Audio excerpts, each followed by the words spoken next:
অপরদিকে সেই বুড়ি সাধিকা গিয়ে পৌঁছালো গণেশের বাড়িতে।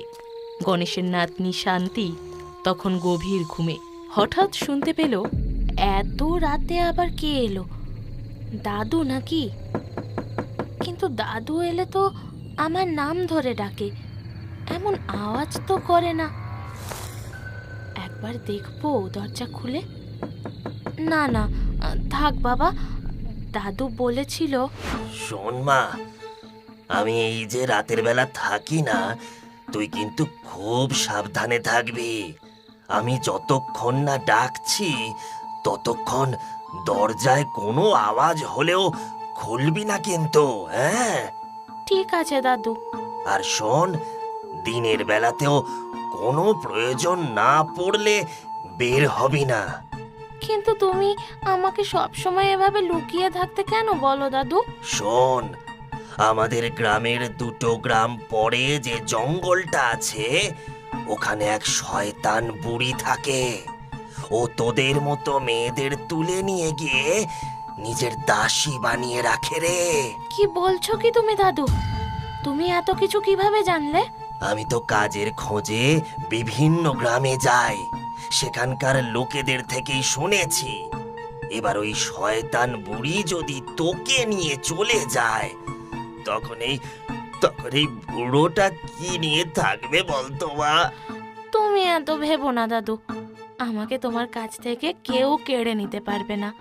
তুমি যেভাবে বলছো আমি সেভাবেই থাকবো। দাদুর কথা মতো এটা যদি ওই শয়তান বুড়িটা হয়, তাহলে তো আমাকে দাদুর থেকে কেড়ে নিয়ে চলে যাবে। না না, আমি কিছুতেই দরজা খুলবো না, কিছুতেই না। তবে রে মেয়ে, এভাবে তাহলে তুই দরজা খুলবি না। আমাকে তাহলে অন্য পদ্ধতি নিতে হবে যে। শান্তি, ও শান্তি, দরজাটা খোল মা। আর কতক্ষণ বাইরে দাঁড় করিয়ে রাখবি বলতো? আরে, এটা তো দাদুর গলা। আমি এতক্ষণ কি সব ভুলভাল ভাবছিলাম। দাদু, তুমি এসেছো? হ্যাঁ রে, আমি এসেছি। তাড়াতাড়ি দরজাটা খোল। হ্যাঁ দাদু। শয়তানের হোক জয়, বলি তার গান গে। এই দুনিয়ার রানী হব আমি, শয়তানের মেয়ে। আরে, এত রাতে এই গভীর জঙ্গলে কার গলা শোনা যাচ্ছে? সাধু বাবা, এই কবিতা আমি চিনি, এই কণ্ঠস্বরও আমি চিনি। চিনিস? কে? এ সেই শয়তানের মেয়ে সাধু বাবা। ওই ওই আমাদের মেয়েকে নিয়ে গেছে, ওই নিয়ে গেছে আমাদের। যাওয়ার সময় ওই এই কবিতাটাই সে বলতে বলতে যাচ্ছিল। তাই নাকি? তাহলে চল আমরা ওই আওয়াজকে অনুসরণ করি, তাহলেই ওর খোঁজ পাওয়া যাবে, সাথে ওই মেয়েগুলোর খোঁজও পাওয়া যাবে। হ্যাঁ হ্যাঁ সাধু বাবা, চলুন চলুন, তাড়াতাড়ি চলুন।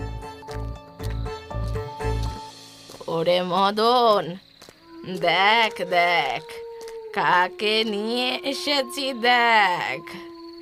শান্তি, আমার শান্তি, তোকে ওই ডাইনিটা ছাড়লো না রে মা। তোর এই দাদুকে ক্ষমা করে দিস মা। আমার ভুলের জন্যই তোর এই অবস্থা। তোকে আমি বাঁচাতে পারলাম না রে।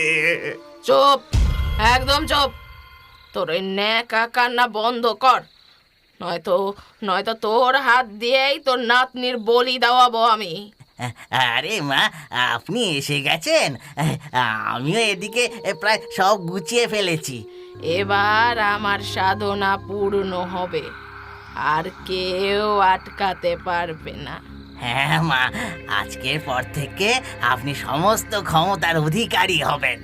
তোর জন্যই সবটা সম্ভব হয়েছে রে মদন।